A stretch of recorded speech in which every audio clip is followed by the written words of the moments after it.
اللہ رب العزت جو بھی حال لاتے ہیں دیکھنا چاہتے ہیں کہ میرے بندے کی اس حال میں احتیاج میری بڑھتی ہے یا اسباب کی بڑھتی ہے.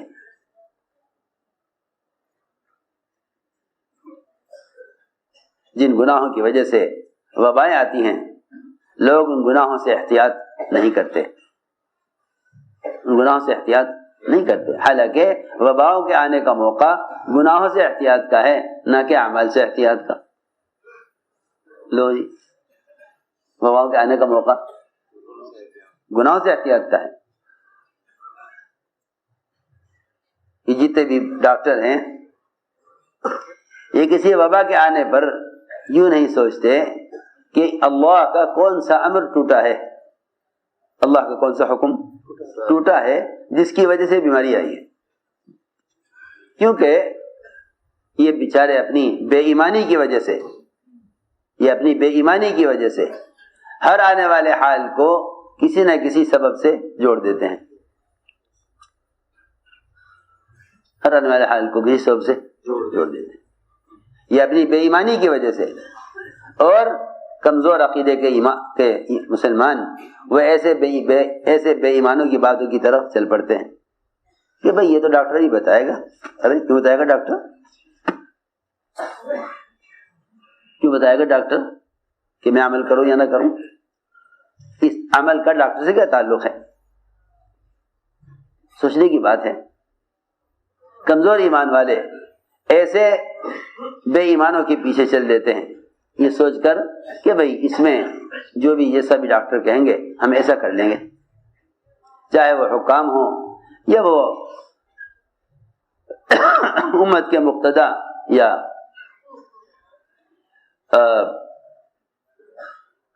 مسلمانوں کے لیڈر ہوں. اگر دل میں یقین کی کمزوری ہے تو ایسے لوگ وہ اسباب اختیار کر لیں گے حالات کو بدلنے کے لیے جو اسباب مزید عذاب کو لانے والے ہیں. حضور اکرم صلی اللہ علیہ وسلم نے اپنے صحابہ کو ایسے موقعوں پر اتنا متنبہ کیا اور اتنا ڈرایا کہ دیکھو جو حال آیا ہے اس حال کا تعلق براہ راست اللہ کے امر سے ہے. اس کا تعلق براہ راست اللہ کے امر سے ہے، اللہ کے حکم سے ہے.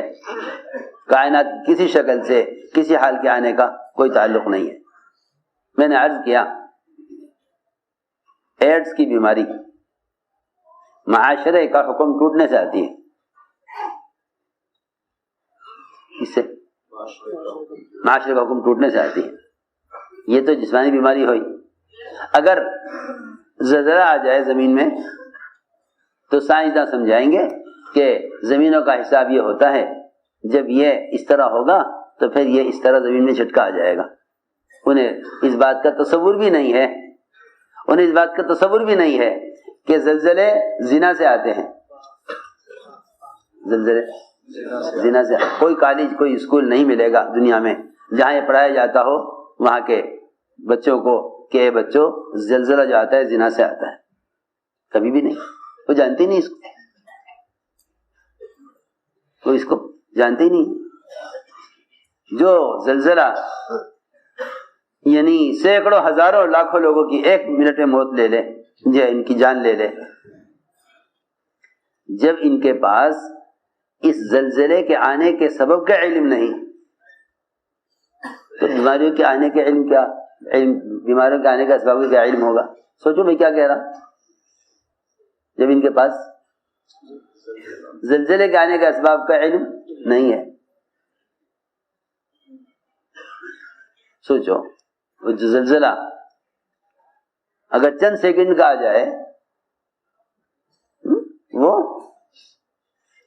شہر کے شہر علاقے کے علاقے تباہ ہو جاتے ہیں. ان کے مکانات ان مکانات میں بسنے والے چند سیکنڈ کے زلزلے سے ختم ہو جاتے ہیں. جب ان کے پاس زلزلے کے آنے کا سبب نہیں ہے اور وہ کہتے ہیں کہ اتفاقی چیزیں آگے زلزلہ. اور اگر وجہ پوچھو گے تو وہ تمہیں اتنی لمبی لمبی کہانیاں سناویں گے اور اپنے تجربے مشاہدات پر اتنی موٹی موٹی کتابیں لکھ دیں گے کہ مسلمان اس جہالت میں پڑے گا کہ ہاں یہی ہے وہ علم جس کے سیکھنے سے ہمیں معلوم ہو جائے گا کہ زلزلہ کیوں آتا ہے. حالانکہ خدا کی قسم سارا کا سارا جہل ہے، سارا کا سارا جہل ہے. کائنات کے کسی تغیر کو سبب میں تلاش کرنا جہل ہے. کائنات کی کسی بھی سبب کو، کائنات کی کسی بھی حال کو اسباب میں تلاش کرنا جہل ہے. میری بات توجہ چاہتی ہے بہت. کائنات کی کسی بھی تغیر کو سبب میں تلاش کرنا جہل ہے، اور کائنات کے ہر تغیر کو اچھے حالات کو اعمال میں تلاش کرنا، اچھے حالات کو اعمال میں تلاش کرنا اور برے حالات کو گناہوں میں تلاش کرنا یہ علم ہے. کائنات میں اچھے حالات کو نیکیوں میں اور اعمال میں تلاش کرنا اور کائنات کے برے حالات کو گناہوں میں تلاش کرنا یہ علم ہے. بس میری بات توجہ سے سننا. علم صرف یہ ہے، علم صرف یہ ہے. کیونکہ جتنے بھی دنیا میں مسلمان یا غیر مسلم اسباب کی دنیا میں تجربات حاصل کر رہے ہیں، تجربات حاصل کر رہے ہیں، یہ سارے کے سارے تجربات اور یہ سارے مشاہدات ان کا اعمال سے اور دین سے قطعاً کوئی تعلق نہیں ہے. اور یہ بھی یاد رکھو کہ اللہ تعالیٰ کی قدرت ایسی نہیں ہے کہ نعوذ باللہ قدرت کسی وبا یا کسی حال کے تابع ہو جائے. جو بھی حال دنیا میں آتا ہے اس حال کے آنے کا تعلق کائنات کی کسی شکل سے نہیں ہے. میں نے شروع سے عرض کر دیا ہے کہ اصل کائنات مسلمان ہے. ہماری بات یاد رکھنا. کافر کے گناہوں سے کافر کے گناہوں سے فضائی آلودگی نہیں ہوگی. کافر کے گناہوں سے فضائی آلودگی نہیں ہوگی. کافر کے گناہوں سے فضائی آلودگی نہیں ہوگی اور کافر کے گناہوں سے امراض متعدی نہیں ہوں گے. البتہ مومن اگر گناہ کرے گا اور اس کے اعضاء سے، اس کے ہاتھ اور پیروں سے، اس کی آنکھوں، اس کی شرمگاہ سے اگر کوئی گناہ ہوگا تو اس گناہ کا اثر فضا پر پڑے گا. میں تم سے قسم کھا کر کہہ سکتا ہوں جسمانی امراض اتنے متعدی نہیں ہیں جتنے گناہ متعدی ہیں. جسمانی امراض اتنے متعدی نہیں ہیں. ہم آسان کر کے عرض کریں، جتنا گناہ دوسرے کو متاثر کرتا ہے، جتنا گناہ جلدی منتقل ہوتا ہے اور جتنی جاذبیت گناہ میں ہے،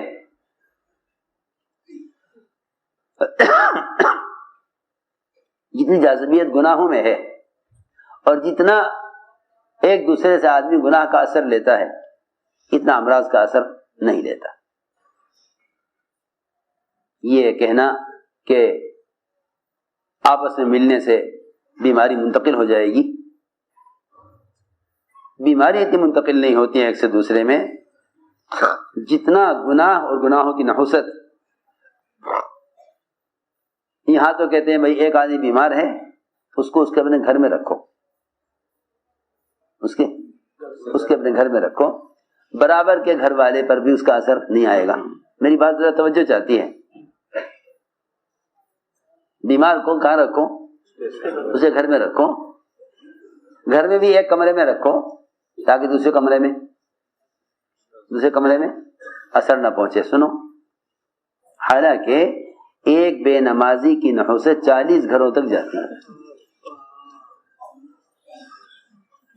سوچو ذرا، اس طرف بھی توجہ دو. جی ہاں، ایک بے نمازی کی نحوست 40 گھروں تک. ایک بے نمازی کی نحوست کتنے گھر؟ 40 گھر. مولانا صاحب فرماتے تھے تم تو ایک گھر اسے کہتے ہو کہ ایک میاں ایک بیوی 2 بچے ایک گھر. کہ نہیں، گھر اس کو نہیں کہتے. ایک گھر ایک خاندان ہوتا ہے. ایک گھر ایک خاندان، ایک گھر ایک خاندان ہوتا ہے. جی ہاں، 40 گھر 40 خاندان ہوتے ہیں. فرماتے تھے کہ تم کہتے ہو 40 گھر. 40 گھر کا مطلب 40 مکانات نہیں بلکہ 40 گاؤں. کتنے؟ 40 گاؤں. آپ یوں سوچ کر بیٹھ جاؤ گے کہ مسلمان سے مسلمان نہ ملے کہ بیماری منتقل ہو جائے گی. آپ کو معلوم نہیں کہ ہمارے محلے میں جتنے لوگ نماز چھوڑ رہے ہیں ان کے نماز کے چھوڑنے پر جو بیماریاں اور جو وبائیں، یعنی نماز کے چھوڑنے پر جو عذاب بیماری کی شکل میں آئے گا، نماز کے چھوڑنے پر جو عذاب بیماری کی شکل میں آئے گا وہ نماز کو چھوڑنے سے ختم نہیں ہوگا. سوچو. میں نے اس لیے آپ سے عرض کیا ہے کہ بنیادی ضرورت اس کی ہے کہ حضور اکرم صلی اللہ علیہ وسلم نے ایسے ہر موقع پر اپنے صحابہ کے یقین کو اور ان کی نظر، ان کی فکر کو کائنات کی شکلوں سے ہٹایا ہے. کائنات کی شکلوں سے ہٹایا ہے. اس زمانے میں مسلمان ان تمام توہمات کا اور وہم اور مختلف قسم کے خیالات کا شکاری اس لیے ہوا ہے کہ مسلمان ایمان کے سیکھنے کو کوئی چیز نہیں سمجھا. نعوذ باللہ ایسے دہری ہو گئے کہ یوں سمجھتے ہیں کہ اللہ تعالیٰ کائنات بنا کر فارغ ہو گئے ہیں، اب کائنات کا نظام کائنات سے چلے گا. حضور اکرم صلی اللہ علیہ وسلم نے صحابی کا یہ کہنا کہ اونٹوں میں خارش اونٹوں سے پھیل گئی ہے. آپ نے سوال کھڑا کیا کہ اگر تمہارا عقیدہ یہ ہے کہ خارش ایک اونٹ سے دوسرے اونٹ کو ہوئی ہے تو پھر یہ بتاؤ کہ پہلے اونٹ کو کہاں سے ہوئی؟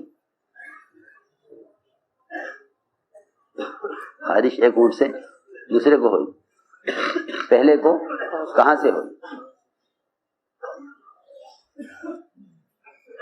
خدا کی قسم، جس طرح یہ کہنا کفر ہے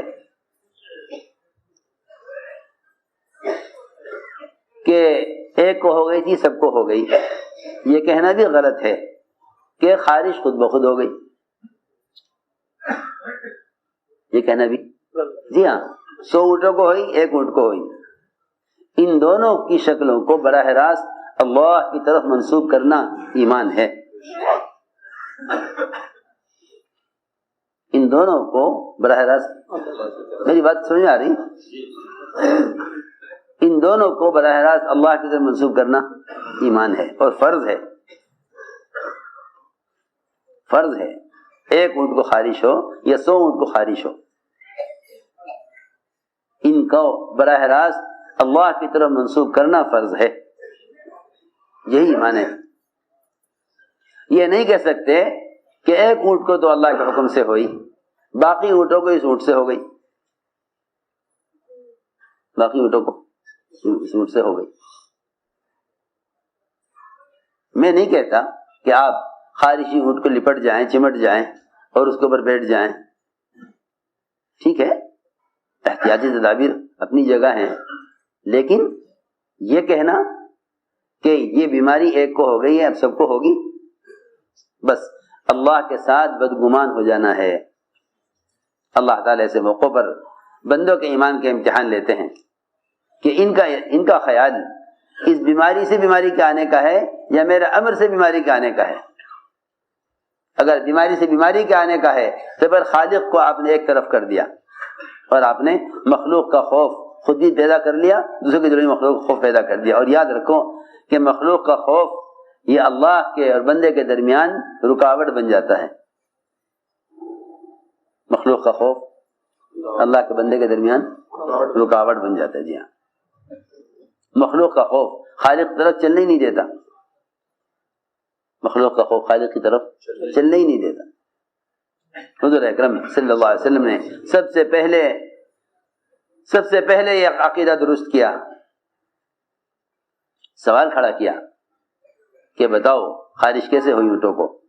عرض کیا ایک کو ہوئی تھی, سب کو ہو گئی. فرمایا یہ بتاؤ اگر خارش سے خارش ہوئی تو پہلے کو کہاں سے ہوئی جب خارش کا وجود نہیں تھا؟ خارش کا وجود نہیں تھا, پہلے کو کہاں سے ہوئی؟ اس سوال کا مقصد یہ تھا, کہ تم یہ ہرگز مت کہنا کہ ایک کو ہوئی تھی سب کو ہو گئی, بلکہ یہ کہنا کہ جہاں سے ایک کو ہوئی وہیں سے سب کو ہوئی. جہاں سے ایک کو ہوئی وہیں سے سب کو ہوئی. ہر ایک کے لیے اللہ کا امر براہ راست آتا ہے.